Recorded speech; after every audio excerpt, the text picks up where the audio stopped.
सितंबर के महीने में अचानक से ही सारा यह एक बुलबुला उठ करके उठता है और उस दरमियान में किसी भी जन हमारे एमएलए साहब कसम खा रहे हैं, हमारे वो खा रहे हैं, एमपी साहब, प्रधान जी, सारों को सारा कुछ यदि ये हुआ तो किसका इसमें हित रहा, किसने ये सारी बंजर जो हमारी इतनी उपजाऊ शानदार भूमि है, पूरी तहसील की सबसे अच्छी उपजाऊ भूमि है, तो या तो काशिंदा साइड में या पाटेरा साइड में सबसे शानदार भूमि जो है, उस भूमि को इतनी बंजर बताया गया है। 2011, 18, 14 इन में जो चला है उनकी जांच होनी चाहिए, वो कौन उसके लिए दोषी है। और आपसे यह संक्षिप्त में जरूर एनडीएम साहब चाहेंगे कि आप 5 मिनट के लिए मैं ब्रीफिंग करें, समझाएं कि ये परिस्थितियां क्यों निर्मित हुई है और यदि ये सारी जन सुनवाई होने के बावजूद मात्र 24 घंटे पहले भी उन पंचायतों में सूचना नहीं होती है,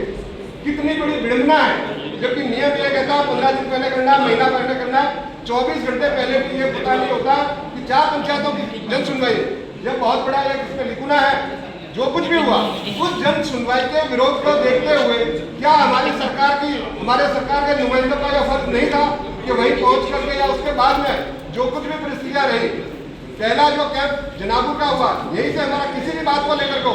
उसका बहिष्कार होता है, उसके बाद में उधर भीमाड़ा, वाटेरा, रोहिड़ा लगातार बहिष्कार हो रहे हैं और सब कुछ वो इतना शांति से चल रहा है जैसे कि बस बहती हुई गंगा चल रही है। यह सारा चल रहा है तो क्यों चल रहा है, इसमें क्या प्रशासन की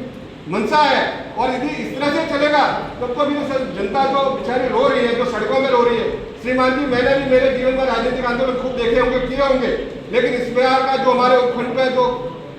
कारवा आया था, जो जनता, आम जनता उमड़ करके गरीब भूखा अपने घर में से, अपने झोपड़े में से निकल करके 5 से 10 हज़ार के बीच में यहाँ लोग पहुंचे थे, वह आंखों में अपने आप ही आंसू लाता है। उन सबके आंसू पहुंचने की जिम्मेदारी आपकी है, आपको इसके लिए सोचना होगा। और जिस तरह से हम ये कहते हैं, प्रधानमंत्री ने प्रारंभ में ये कह दिया कि इसके विरुद्ध में एक निरस्त करने का प्रस्ताव तो लिया ही जाएगा, लेकिन मेरी मूल मांग जो रहेगी वो यह रहेगी कि यह जो कुछ प्रकरण बना है और वहां तक यदि स्थितियां बनी है तो उसके लिए उस दरमियान में कौन कर्मचारी और अधिकारी दोषी रहे, उनके विरुद्ध भी ठोस से ठोस कार्रवाई होनी चाहिए।